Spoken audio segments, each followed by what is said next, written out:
찬양을 기뻐 받으실 줄 믿사오며 예수 그리스도의 이름으로 기도드립니다. 아멘.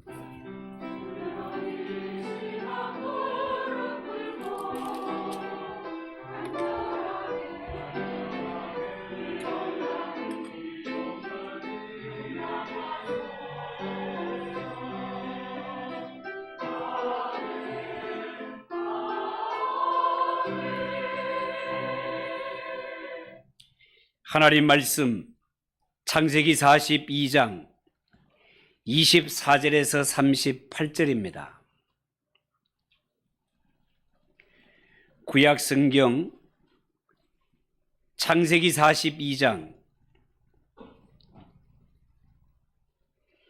24절에서 38절까지.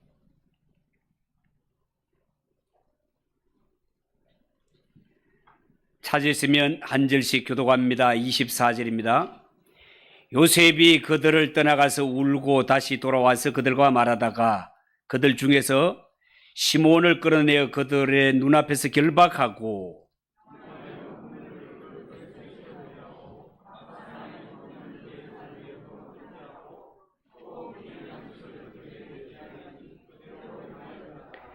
그들이 곡식을 나귀에 싣고 그곳을 떠났더니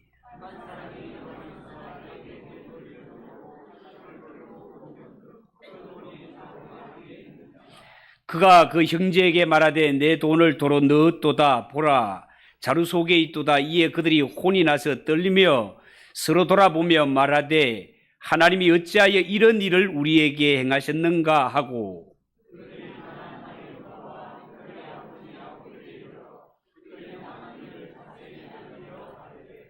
그 땅의 주인인 그 사람이 엄하게 우리에게 말씀하고 우리를 그 땅에 대한 정탐꾼으로 여기기로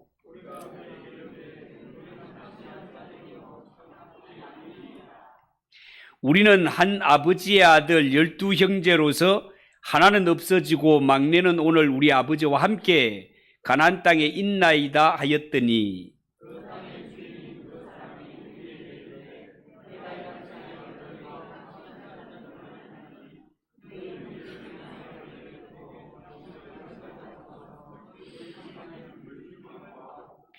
너희 막내 아우를 내게로 데려오라. 그러면 너희가 정탐꾼이 아니요 확실한 자임을 내가 알고 너희 형제를 너희에게 돌리리니 너희가 이 나라에서 무역하리라 하더이다 하고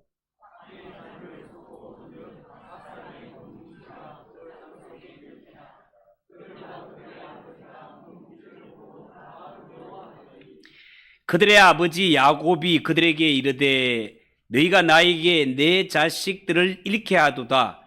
요셉도 없어졌고 시몬도 없어졌거늘 베냐민을 또 빼앗아 가고자 하니 이는 다 나를 해롭게 함이로다.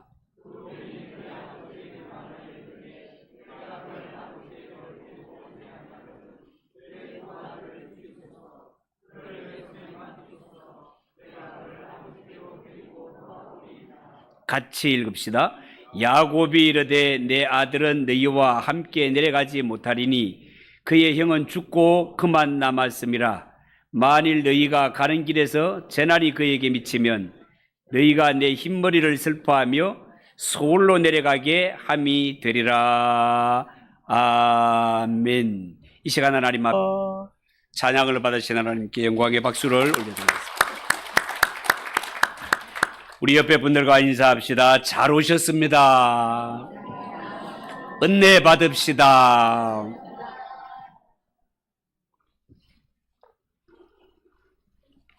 자, 오늘은 읽은 이 말씀을 가지고 회개하는 요셉의 형님들 따라해 봅시다. 회개하는 요셉의 형님들. 회개하는 요셉의 형님들. 자, 큰 제목으로 말씀을 전하겠습니다. 여러분, 우리는 지난주에 요셉을 괴롭히고 요셉을 애굽에 팔아먹었던 형들이 세월이 지난 후에 요셉과 재회하는 모습을 살펴보았는데요. 어쩌면 요셉이 옛적에 꾸었던 꿈이 이토록 정확하게 이루어질 수 있는지 그저 놀라울 따름이었습니다. 요셉은 지난날 형들이 자신들에게 한 일들을 돌아볼 때 참 섭섭하고 속상한 일들이 많았지만 이 모든 일들이 요셉의 가정을 구원하려는 하나님의 뜻, 하나님의 섭리로 여겨서 원수 같던 형님들을 용서하고 오히려 저들을 구원하기로 작정하는 것을 보았습니다. 가나안 땅에 흉년이 들어서 애굽에 내려온 형님들 관심은 어떻게 하면 이 애굽에서 원하는 양식을 구할까? 양식 조금 구하는 것이 그들의 전부였습니다. 사실은 이들이 안고 있는 문제는 양식의 문제가 아니라 하나님의 자녀로서 하나님의 자녀답지 살지 못하는 자신들의 영적인 상태가 가장 심각하고 가장 큰 문제였건만 요셉의 형님들은 그저 양식만 얻으면 한시라도 우리 눈앞에 있는 이 사람 요셉의 신분을 알지 못하니까 어떻게 하면 빨리 이 사람에게서 벗어나고 싶은 것이 형들의 마음이었습니다. 눈앞에 있는 이 사람, 자꾸만 이 사람이 우리를 정탐꾼으로 몰아붙이고 형제들을 볼모로 잡아두려고 하니까 요셉의 형들은 마음이 지금 끔찍한 거예요. 사랑하는 성도 여러분, 우리가 믿는 기독교가 말하는 구원은요, 그냥 단순히 가난에서 벗어나는 것, 질병에서 벗어나는 것, 무지에서 해방되는 것, 기독교가 말하는 구원은 그 정도가 아닙니다. 여러분, 우리 기독교가 말하는 구원은 죄인이 변하여 의인이 되고 마귀의 종으로 살던 우리가 하나님의 자녀로 거듭나는 것입니다. 그렇기 때문에 교회에 나오는 자들은요, 우리가 교회에 나올 때 다른 이유가 아닌 죄 사함의 축복을 받기 위해 나오셔야 됩니다. 하나님의 자녀로 거듭나기 위해 나오셔야 됩니다. 하나님의 나라를 물려받을 하나님의 자녀 천국 백성으로 살기 위하여서 교회에 나오셔야 되는 것입니다. 지금 애굽에서 곡식을 비롯하여 모든 권력을 행사하는 자가 요셉이건만 이 사실을 알지 못한 채 요셉 앞에 고개를 푹 숙이고 있는 형들을 볼 때 요셉의 마음 측은하기 짝이 없습니다. 요셉은 형들에게 구원을 주고 싶은데 형들은 오직 양식, 오직 양식, 양식 조금 얻어가는 데만 정신이 팔려 있을 뿐입니다. 이 양식은 가져가봤자 얼마 가지 않아서 또 떨어질 것입니다.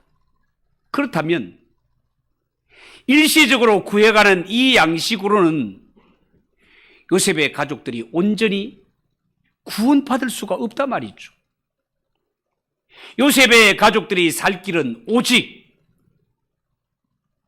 지금 눈앞에 있는 이분이 요셉이 누구인지를 알고 요셉에게로 삶의 거처를 옮겨오는 것밖에 살 길이 없는 것입니다. 그래서 요셉은 이 형들을 곡식을 훔치러 온 정탐꾼으로 몰아붙였고 나중에는 너희가 정탐꾼이 아니라면 너희 말에 고향에 있다는 막내 동생을 한번 데리고 와봐라. 그러면 너희가 진실하다는 것을 믿겠다라고 하면서 성경에 보면 형들을 사흘 동안 감옥에 가다 버립니다. 혹자는 요셉의 이런 행동을 보면서 요셉이 그동안 형들에게 섭섭했던 것 은근히 복수하는 것 아니냐?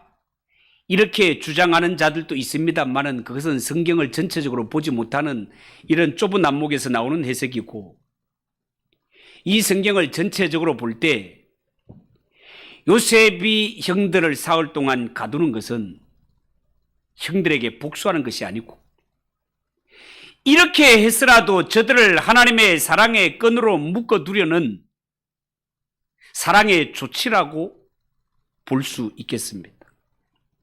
여러분, 요셉의 형들은 정탐꾼으로 몰아붙이는 이 애굽의 총리 앞에서 우리는 확실한 자들입니다, 우리는 의심 안 해도 됩니다 하면서 요셉 앞에서 자신의 정직성을 막 주장하는 것을 보게 됩니다. 요셉 앞에 우리는 정직합니다, 믿어도 됩니다. 참 아이러니한 장면 아니겠습니까?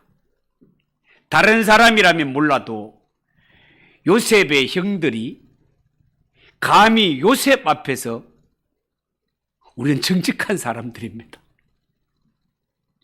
우리는 믿어도 좋은 사람들입니다, 어떻게 이런 주장을 할 수 있겠습니까? 그렇지만 지금 요셉의 형들은 눈앞에 서 있는 이분이 요셉인 줄은 죽었다 깨도 알지 못하기 때문에 버젓이 요셉 앞에서 우리는 정직한 사람들입니다, 우리는 거짓말도 할 줄 모르는 자들입니다, 지금 이런 소리를 하고 있는 것입니다. 사랑하는 성도 여러분, 아담의 후손, 곧 죄인으로 태어나는 사람에게 있어서 가장 큰 비극이 뭔지 아십니까?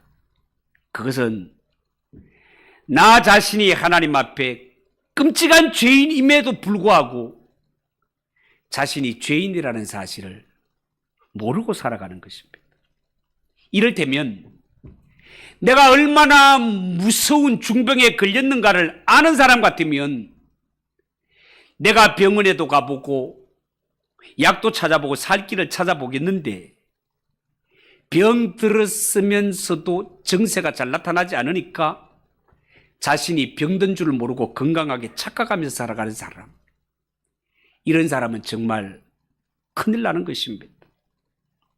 여러분, 우리가 살면서 내가 하나님 앞에 얼마나 끔찍한 죄인이라는가 이 사실 하나만 알아도 사람의 삶에 답이 얼마나 많이 나오는지 모릅니다. 얼마나 복된지 모릅니다. 내가 얼마나 끔찍한 상태에서 하나님의 은혜로 구원받았는가를 깨닫는 사람, 나에게 베풀어 주신 하나님의 은혜가 너무너무 감사합니다. 어찌하여 나 같은 죄인, 심판받아 마땅한 나를 불쌍히 여겨 하나님의 하나밖에 없는 독생자까지 보내주셨는지 그 은혜를 생각할 때마다 감사하고 생각할 때마다 감사가 저절로 나온단 말이죠. 집안의 부부 사이도 마찬가지입니다. 부부가 살아갈 때 서로가 잘났다고 생각하면, 야, 니는 내가 구제 안 해줬으면 아직도 시집도 못 갔어. 내가 아니면 장가도 못 갔어. 내가 널 구원해 준 줄 알아. 감사한 줄 알아.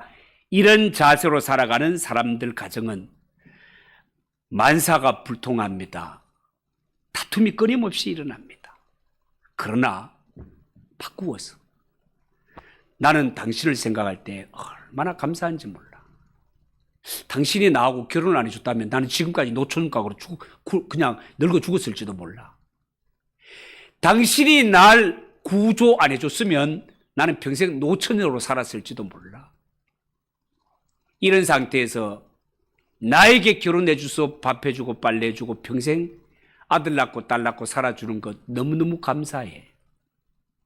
이렇게 부부가 서로가 만나면 감사합니다, 감사합니다, 감사합니다라고 고백하면 그 집안은 다툴 일이 없습니다. 만사가 형통하게 됩니다. 여러분, 지금 우리가 보는 요셉의 이야기, 이 요셉의 형들 이야기는 남의 이야기가 아니라 바로 우리 이야기를 하고 있는 것입니다. 또한 2000년 전 예수님이 십자가를 지실 때 예수님을 십자가에 못 박은 자들은 로마 군병이 아니라 우리라는 사실을 알아야 됩니다. 이제 요셉의 형들은 하나님의 자비와 긍휼로 말미암아 모든 것이 하나둘 회복되어 갈 텐데, 저는 이 모습을 보면서 오늘날 예수 믿는 우리의 심령도 더욱더 깨끗해지고 말씀을 통하여 새로워졌으면 정말로 좋겠다라는 마음이 간절합니다. 이 말씀을 보면서 우리의 모든 마음이 그렇게 거듭나시기를 주님의 이름으로 축복합니다. 21절을 보십시오. 그들이 서로 말하되 우리가 아우의 일로 말미암아 범죄하였도다. 그가 우리에게 애걸할 때에 그 마음의 괴로움을 보고도 듣지 아니하였으므로 이 괴로움이 우리에게 임하도다라는 말이 나옵니다.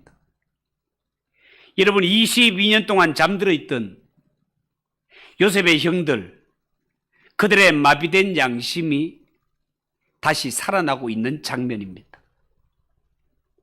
여기서 한 가지 주목할 것은 요셉의 형들이 처음으로 하나님을 하나님으로 고백했다는 사실입니다. 여러분, 창세기 성경을 읽어보면 29장에서 42장까지 요셉의 형제들은 한 번도 하나님의 이름을 부른 적이 없습니다. 하나님께 기도를 드리거나 하나님께 제사를 드리거나 그런 흔적이 한 번도 보이지 않습니다. 그래서 어떤 신학자들은 말하기를 요셉의 형들은 이제까지 하나님을 믿지 않고 있다가 감옥에서 처음으로 하나님을 믿게 되었다 라고 말하는 자들이 있을 만큼 요셉의 형들의 모습이 그 지경이었단 말이에요. 그러나 제가 볼 때는 이들은 하나님을 믿기는 했지만 하나님을 믿는 자답게 살지를 못한 것 같습니다.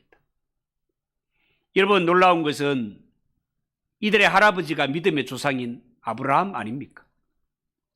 이들의 육신의 아버지가 믿음의 선조인 야곱 아닙니까?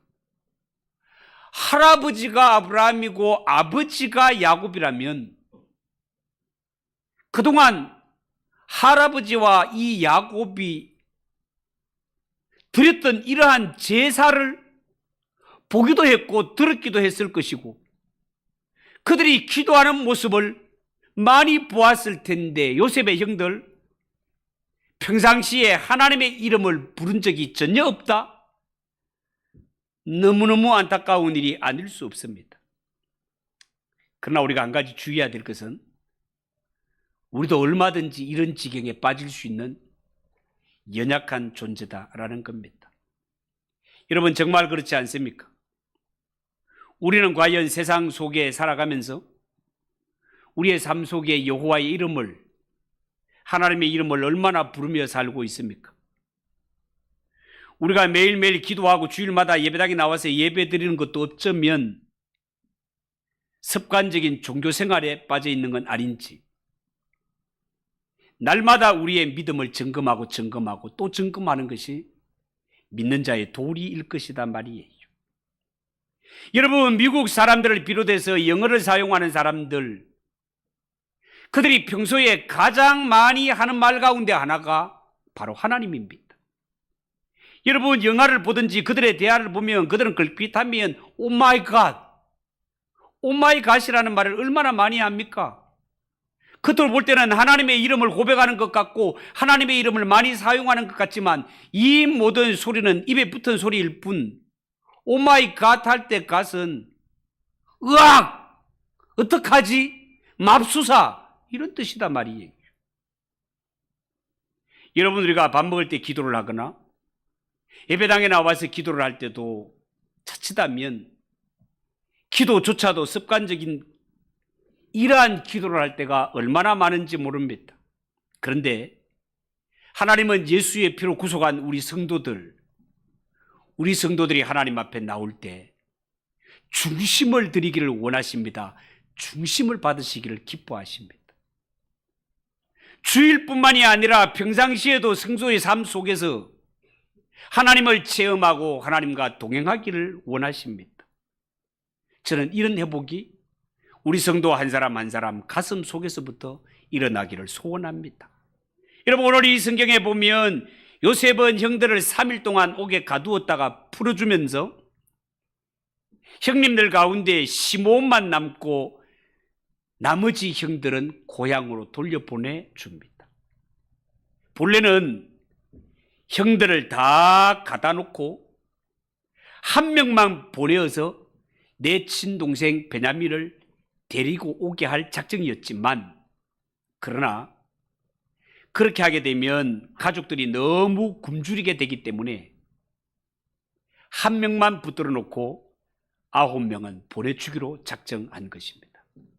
자, 그런데요, 형들을 돌려보낼 때 오늘 성경에 보면 요셉은 형들이 곡식을 사면서 지불했던 그 곡식 값을 도로 형님들 자루에 넣어서 보내는 것을 보게 됩니다. 자, 그런데 이것을 알지 못하는 요셉의 형님들, 이 돈 때문에 문제가 발생하게 됩니다. 형들이 집으로 돌아가면서 여간에 들려서 짐승들에게 먹이를 주기 위해서 곡식 자루를 풀어보니 세상에 값으로 지불했던 돈이 자루 안에 그대로 들어있단 말이죠. 요셉의 형들은 깜짝 놀랐습니다. 35절을 보세요. 35절. 각기 자루를 쏟고 본즉 각 사람의 돈 뭉치가 그 자루 속에 있는지라. 그들과 그들의 아버지가 돈 뭉치를 보고 다 두려워했다. 그렇게 말하고 있습니다. 여러분, 사람이 살다가 돈이 생기면 좋아할 일이지.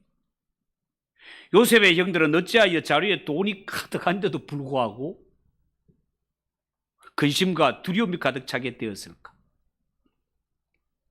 은행에서 일하는 것을 한번 생각해 보면 이해가 갑니다.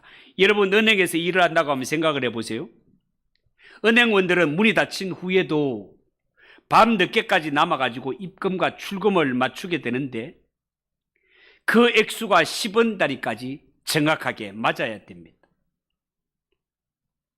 차라리 돈이 조금 모자라면 채워 넣으면 되는데 만일 돈이 남으면 오히려 그게 더 큰 문제단 말이죠. 왜요? 분명히 사무차고기 때문에 그렇습니다. 오늘 이 요셉의 형들은 분명히 곡식 값을 지불했는데 그 돈이 곡식 자루 안에 그대로 들어있단 말이죠. 안 그래도 우리를 붙잡아 두려고 했던, 아니 감옥에 사흘 동안 가뒀던 그 사람, 애굽의 모든 권세를 관장하고 있는 애굽의 총리는 안 그래도 자기들을 정탐꾼이라고 이 나라에 곡식 훔치러 왔지. 지믹하고 있는 판에 값으로 지불했는 돈이 곡식 자루 안에 그대로 들어있다? 지금 입장은 형제 가운데 하나 시몬은 볼모로 붙잡혀 있는 이런 상태가 아닙니까, 여러분? 이런 상태에서 형들은 눈앞에 펼쳐진 이 일을 해석하기를, 이는 분명히 그 사람이 우리하고는 다시는 곡식 거래를 안 하겠다는 뜻이고, 분명히 우리를 도둑으로 몰아가지고 죽이려는 것이 분명해. 이렇게 생각이 드니까 그냥 온몸이 후들후들 떨릴 수밖에 없단 말이에요. 여러분, 옛날에 요셉의 형들이 요셉을 은 20개에 팔면서 돈을 챙길 때 그때는 얼마나 기뻐했습니까?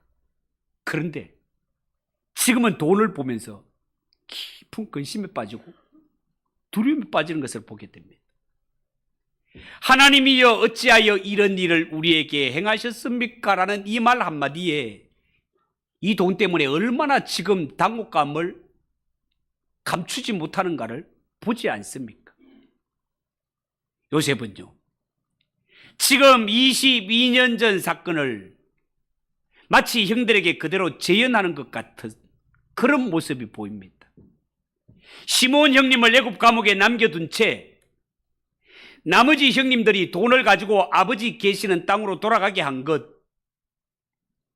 형님들이 요셉을 팔고 그 돈을 가지고 아버지께로 돌아갔던 일을 떠올리게 된단 말이죠. 드디어 요셉의 형들은 오늘 성경에 하나님을 언급하게 되더라는 겁니다. 형들의 대화 속에 보면 하나님이 언급되기는 이번이 처음이라고 말씀하지 않았습니까? 이들은 하나님의 백성이라고 하지만 하나님의 백성답게 살지를 못한 자들의 대표적인 인물입니다. 이들의 삶은 어쩌면 오늘날 우리가 하나님의 자녀라 하면서도 하나님의 자녀답게 살지 못하는 우리의 모습을 돌아보게 만듭니다. 여러분, 요셉의 형님들은 자기들이 살고 있는 땅에 기근이 오기 전까지는, 애굽에서 요셉을 만난 후에 정탐꾼으로 몰리기 전까지는, 지금 마음속에 두려움이 몰려오기 전까지는 하나님의 백성, 하나님의 자녀라 하면서도 하나님을 잊어버리고 살았습니다. 한 번도 하나님의 이름을 부른 적이 없습니다.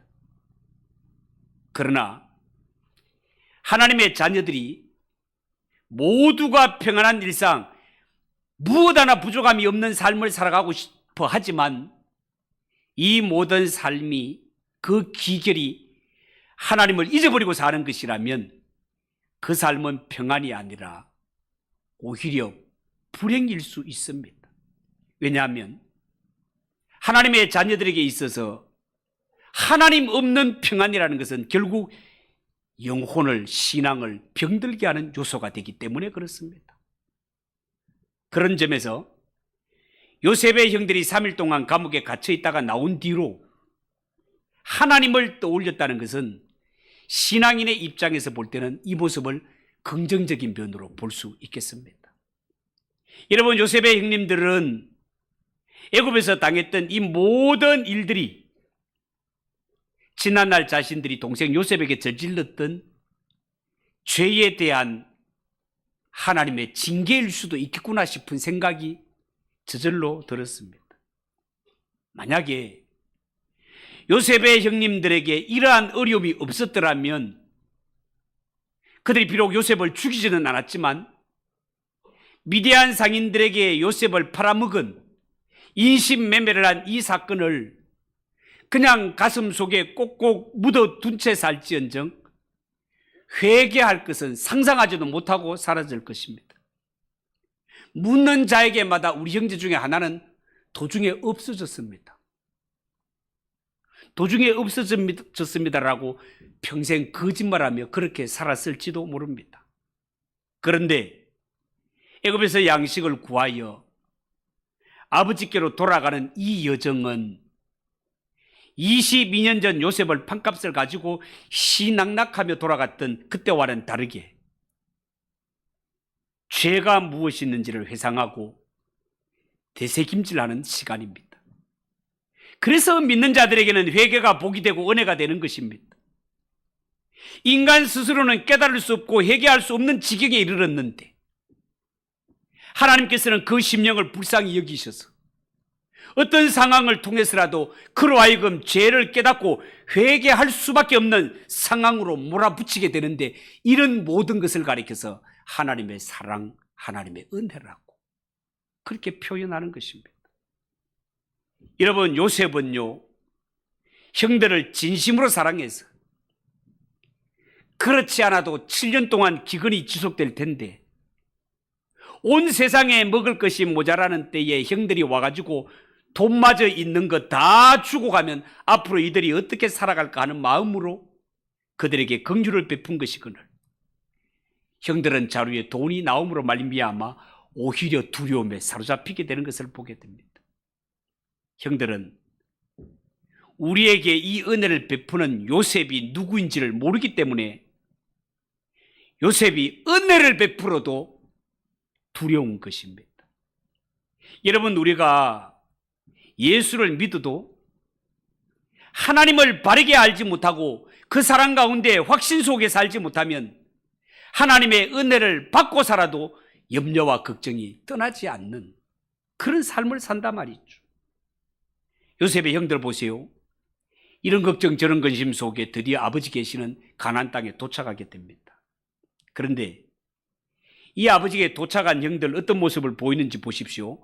31절 이하 34절까지를 쭉 보면 우리가 그에게 이르되 우리는 확실한 자들이요 정탐꾼이 아니니이다. 우리는 한 아버지의 아들 12형제로 하나는 없어지고 막내는 오늘 우리 아버지와 함께 가나안 땅에 있나이다 했더니 그 땅의 주인인 그 사람이 우리에게 이르되 내가 이같이 하여 너희가 확실한 자들임을 알리니 너희 형제 중에 하나를 내게 두고 양식을 가지고 가서 너희 집안의 굶주림을 구하고 너희 막내 아우를 내게로 데려와라. 그러면 너희가 정탐꾼이 아니오 확실한 자임을 내가 알고 너희 형제를 너희에게 돌리리니 너희가 이 나라에서 무역하리라 하더이다. 여러분, 여기 이 성경에 보면 요셉의 형들은 계속 반복해가지고 아버지 야곱에게 막 강조합니다. 아버지, 우리는 정직했습니다. 우리 애굽에 갈 때 양식을 구하러 갔지 다른 마음 품고 간 것 아닙니다. 그런데 거기서 만난 애굽의 총리가 우리를 모함하더니만 우리 형제 가운데 시몬은 볼모로 잡고 너희가 고향에 있다는 막내 동생 베냐민을 데리고 오라고 그렇게 우리를 추궁했습니다. 여러분, 요셉의 형들은 야곱 앞에, 아버지 앞에 우리는 정직합니다. 우리는 정직합니다. 우리는 정직합니다 라고 계속해서 그렇게 고백을 하고 있지만 진짜로 고백해야 될 사실은 꼭꼭 묻어두고 숨겨놓고 있는 것을 보게 됩니다. 지금 형들이 아버지 야곱 앞에 꼭꼭 숨겨놓고 있는 것이 뭡니까? 22년 전에 요셉을 애굽에 팔아먹은 사건. 이 사실은 꼭꼭 묻어두고 계속해서 하나는 없어졌다라고 극하고 있는 것을 보게 됩니다. 사실 하나님의 언약을 이어가는 이 야곱의 집에 이런 사건, 이런 일이 일어난 모든 것들이 바로 이 일 때문에 일어난 것 아니겠습니까, 여러분? 그렇지만 끝까지 하나는 없어졌다라고 하는 것 보세요. 여러분, 형들이 지금이라도 아버지에게 정직하게 말하는 것이 옳지 않습니까? 아버지, 우리가 애굽에 양식을 사러 갔다가 사실 이런저런 일을 당했습니다. 그런데 이 모든 일들은 사실 아버지, 우리가 22년 전에 아버지를 속이고 우리 동생 요셉을 애굽에 팔아먹은 다 죄의 대가입니다. 아버지, 그동안 요셉 때문에 얼마나 울었습니까? 아버지, 우리가 저지른 일입니다. 아버지, 용서해 주세요. 진실을 구하고 용서를 구하는 것이 그들이 진짜 해야 될 일이 아니냐, 그 말이에요. 그렇지만 그들은 이 모든 사실은 접어두고 자신들의 결백과 정직함을 또 주장하고 있단 말이죠. 장차 하나님의 나라의 기둥 같은 이런 중요한 역할을 해야 할 이들이 아직도 하나님 앞에 온전한 회개가 이루어지지 않았다는 증거가 아니겠습니까? 이것이 오늘 성경이 우리에게 주고 싶은 교훈의 말씀입니다. 온전한 회개가 이루어지기 전에는 죄는 여전히 그대로 남아있다는 것입니다. 그래서 이들은 자루 속에 돈 뭉치를 보고 좋아하는 것이 아니라 두려움에 빠질 수밖에 없었던 것입니다. 여러분, 오늘 이 시대의 비극도 바로 여기에 있습니다. 내 속에 청산되지 않은 죄를 여전히 갖고 있으면서도 모든 것이 하나님의 은혜로 잘 해결되었다고 스스로 위안하며 착각 가운데 살아가는 것, 이것이 현대인들이 안고 살아가는 진짜 문제다 말이죠. 여러분, 하나님의 자녀들이 하나님 앞에 온전히 회개를 하지 않았음에도 불구하고 그 입으로 하나님의 은혜를 운운하며 모든 문제가 잘 해결되었다고 여기며 사는 것, 정말 위험한 생각입니다. 죄는 그렇게 간단한 문제가 아닙니다. 우리 예수 믿는 성도는요, 이 죄 문제를 가지고 정말 씨름을 해야 됩니다. 하나님 앞에 이 죄 문제를 해결받기 위해 몸부림쳐야 됩니다. 가슴을 찢어야 됩니다. 아픔을 체험하면서 무뎌진 양심의 소리를 들으며, 하나님, 제가 죄인입니다. 그러나 주님 나를 박대하시면 나는 갈 곳이 없습니다. 하나님, 나를 불쌍히 여기시사 용서해 주시옵소서. 저런 마음으로 매달려야 하는 것입니다. 여러분, 독일 신학자 보네프는 이 시대의 사람들이 알고 있는 값싼 은혜에 대해서 통탄한 마음을 가졌습니다. 여러분, 값 없는 은혜와 값싼 은혜는 다른 말입니다. 값 없는 은혜라는 것은 하나님이 우리에게 베푸신 은혜는 값으로 매길 수 없기에 값 없는 은혜라고 합니다. 하나뿐인 독생자 예수 그리스도를 우리 위해 주셨는데 그 사랑과 그 은혜를 어찌 돈으로 매길 수 있겠습니까? 그런데 구원의 의미를 알지도 못하는 자들에게 이 구원을 설명하기 위해서 구원은 공짜다, 구원은 선물이다 이렇게 표현을 하니까 마치 이 구원이 시장 바닥에서 파는 싸구려 물건 정도로 취급하는 일들이 발생하게 되더라는 것입니다. 여러분, 기독교에서 말하는 구원은 그런 구원 아닙니다. 우리가 받는 구원, 우리 측에서는 공짜인 것 맞지만 하나님 측에서는 너무나 고귀한 대가가 지불된 구원입니다. 하나님이 지불하신 구원의 대가가 뭐라고요? 하나밖에 없는 독생자 예수 그리스도를 십자가에 내어놓으신 희생입니다. 그 핏값으로 우리를 저주와 형벌에서 건져내신 것입니다. 그래서 성경은 우리를, 하나님의 백성을 이야기할 때, 교회를 이야기할 때 값을 주고 샀다라고 표현을 하는 것입니다. 여러분, 우리 예수 믿는 성도는 하나님의 은혜로 구원받은 자요, 예수 그리스도의 핏값으로 사신받은 자들이기 때문에 예수 믿는 성도를 가리켜 예수님짜리 인생이라고 하는 것 알고 계십니까?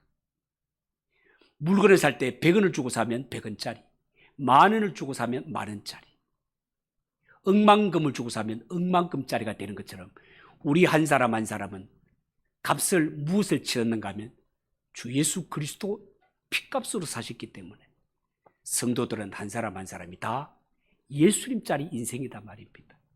너무나 복된 인생이죠. 여러분 명심하십시오. 누구든지 예수 믿고 제사함 받은 자는 그리스도 안에 새로운 피조물입니다. 예수 안에서 완전히 새 것이 되었습니다. 누구든지 새 옷을 입고 새 신을 신으면 흙탕물에 함부로 뒹굴지 않고 조심하지 않습니까? 더러운 거 묻을까 봐. 구원받은 하나님의 백성도 마찬가지입니다. 이제 회개하고 제사함 받아 하나님 앞에 새로운 피조물이 되었다면 이제부터는 거룩하고 깨끗하게 살아가시기 바랍니다. 우리 모두가 하나님 앞에 너무나 존귀한 자들이기 때문에 그렇습니다. 기도하겠습니다. 하나님 아버지, 은혜를 감사합니다. 우리가 무엇이라고 독생자 예수 그리스도를 보내주시면서까지 그 핏값으로 사시고 너는 내 것이라 인쳐주시는지 그 사랑 그 은혜 너무 감사합니다. 회개하고 제사함 받은 후에도 죄에 가서 구불며 사는 것이 아니라 이제는 새 것이 되었으니 우리가 새 옷과 새 신발을 입고 신었으면 조심하는 것처럼 이 세상에 더 이상 죄로 물들지 않도록 자신을 거룩하고 정직하고 깨끗하게 지켜갈 수 있는 하나님의 자녀들이 되게 하옵소서. 예수님의 이름으로 기도하옵나이다. 아멘. 280장 찬송하겠습니다.